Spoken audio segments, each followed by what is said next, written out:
관세청의 수사 결과 총 66억 원 상당의 북한산 석탄 그리고 선철이 모두 7번에 걸쳐서 국내로 위법하게 반입된 사실 확인됐죠.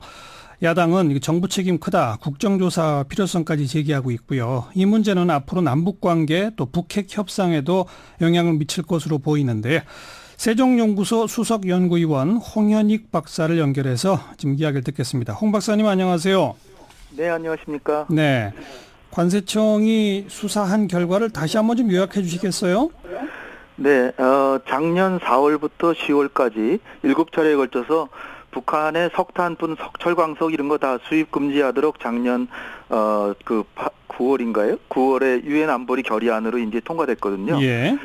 그래서 북한 석탄은 유엔 안보리가 일체 수출을 못하도록 8월이군요. 8월에 이게 유엔 안보리 제재 결의안 2371호 2371호를 했는데 그것이 통과된 지 2달 정도 까지 지난해 4월부터 10월까지 7차례에 걸쳐서 66억 원어치의 북한산 석탄, 선철 3만 5천 톤이 한국으로 들어왔는데요. 그 과정이 북한에서 직접 들어온 게 아니라 북한에서 러시아로 일단 가져가서 러시아에서 중국 배로 옮겨 실어서 한국으로 들어와서 수입업자들은 지금까지 얘기한 거는 이게 러시아산 석탄이다. 그렇죠. 이러면서 이제 그랬는데 알고 보니까 결국은 그분들이 이제 실토를 한 게 사실은 북한산 석탄인데 그걸 알고 있었다. 그거를 좀 놀라운 것은 그 사람들이 그냥 러시아에서 그냥 사온 게 아니라 북한에서부터 러시아로 가져가고 옮겨 싣고 가져오는데 다 한국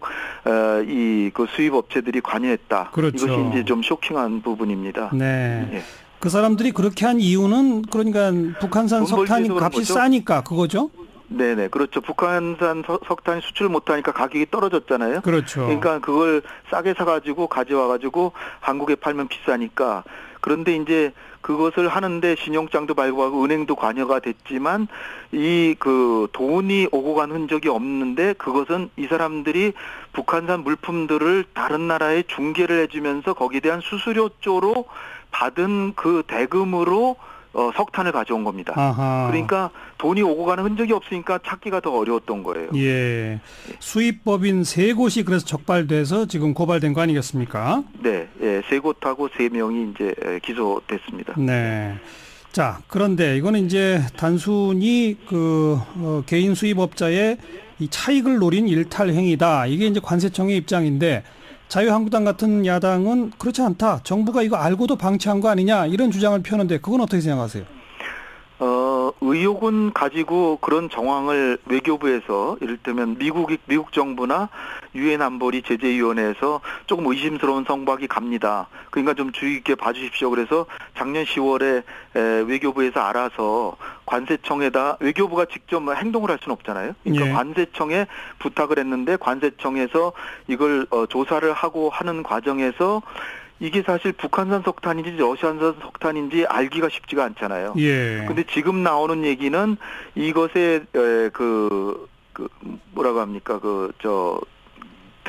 원산지 증명서. 원산지 증명서는 러시아산으로 되어 있다면서요? 네, 그 위조한 거죠. 위조한 것만 알았으면은 배를 억류해 두거나 할 수 있었는데 그 당시에 바로 위조인지 그게 쉽지 않은 거죠. 그리고 그래서 러시아 관세청 같은 데 들어가서 그 원산지 증명서 번호를 입력해 보면 요것이 위조된 거를 알 수 있었는데 그렇죠. 그 당시 그런 실력이 없었던 것 같아요.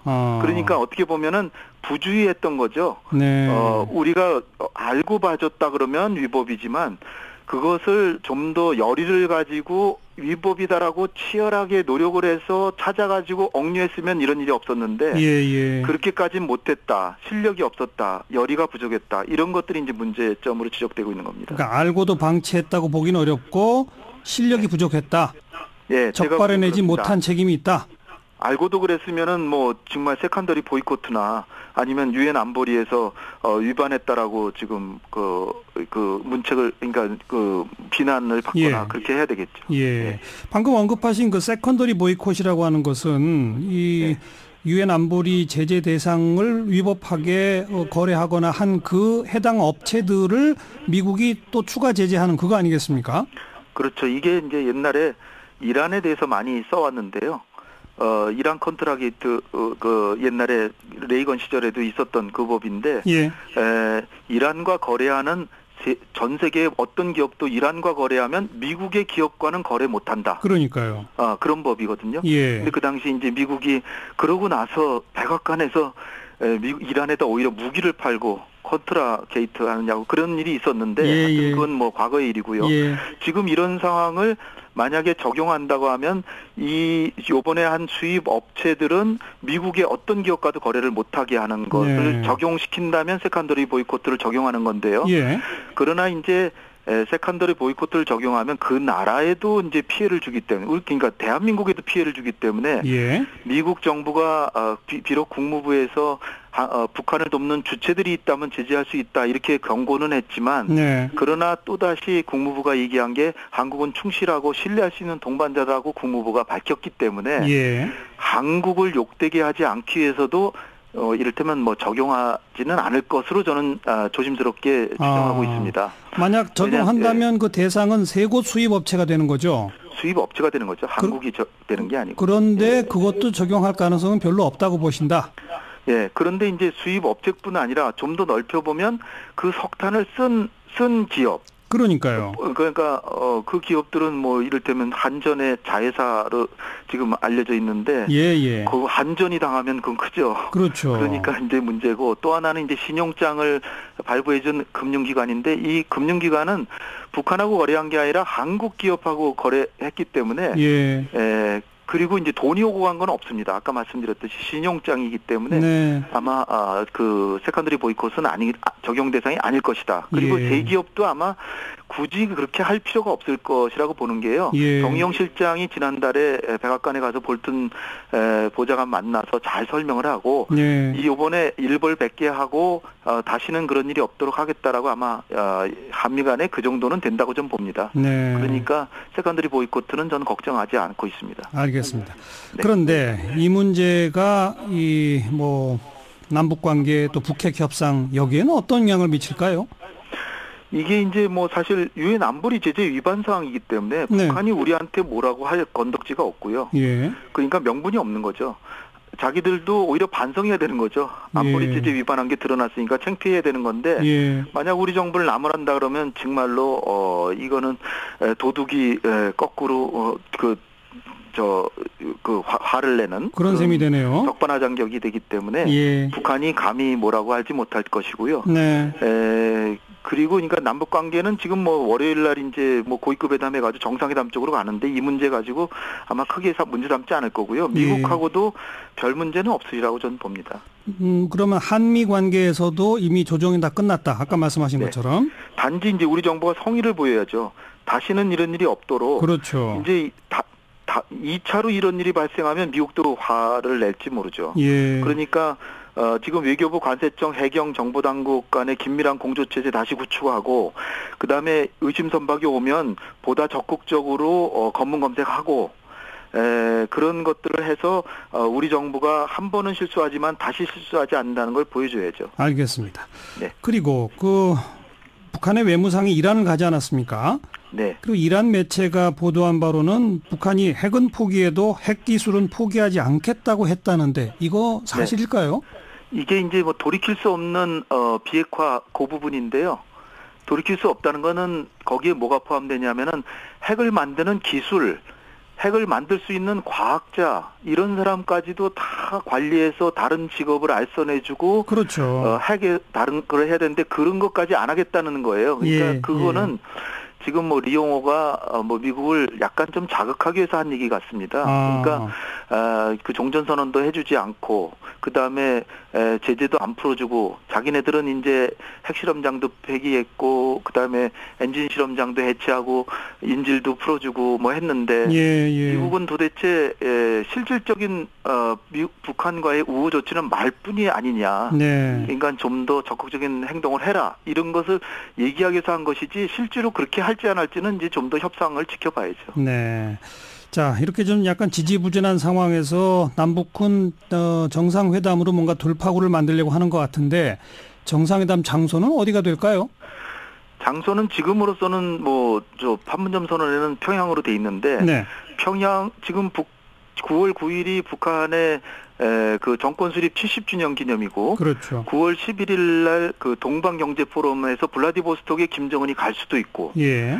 우리 대통령도 그러면 또 가실 수도 있고 아베하고 시진핑 주석은 가는 걸로 돼 있습니다. 네. 트럼프는 안 가는 걸로 알고 있고요. 예. 그러니까 지금 9월 초 이전에 정상회담이 있을 수 있는데 의전 같은 걸 준비하려면 굉장히 시간도 많이 필요하고 그리고 평양에서 하면 뭔가 큰 성과가 나와야 되는데 예. 지금 유엔 제재나 미국의 제재가 풀어지지 않고 있기 때문에 큰 성과를 가시적으로 보여주기가 어렵거든요. 그렇죠. 그러니까 이번에도 판문점이나 아니면 개성 또는 금강산 아니면 백두산 이렇게 생각해 볼 수도 있지 않을까 이렇게 보여집니다. 이거 판문점이 제일 가능성이 커 보입니다. 판문점이?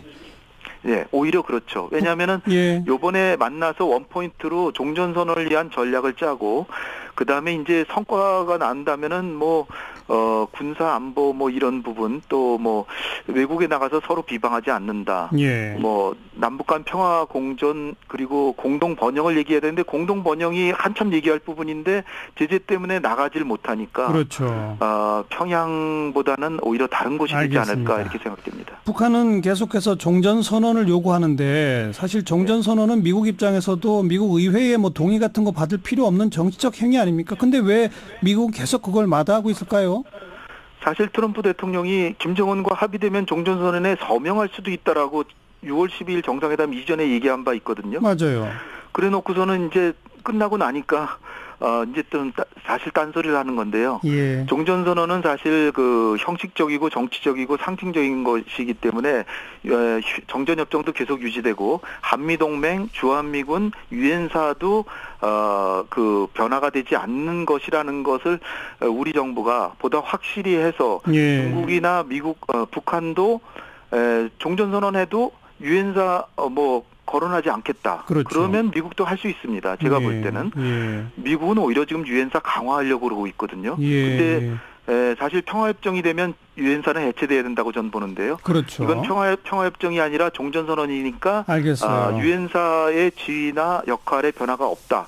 이걸 확인해주면 미국도 그쪽으로 나아갈 수 있지 않을까. 왜냐하면 트럼프도 북한의 비핵화 모습을 보여서 11월 선거에 활용해야 되거든요. 맞아요. 알겠습니다. 그러니까 잘 설득하면 트럼프 대통령도 동의할 수 있지 않을까 이렇게 여기십니다. 남북 정상회담에서 바로 그런 것들을 좀 합의를 해서 설득하는 노력이 필요하겠군요. 네. 자, 여기까지 고맙습니다. 감사합니다. 세종연구소의 홍연익 수석연구위원이었습니다.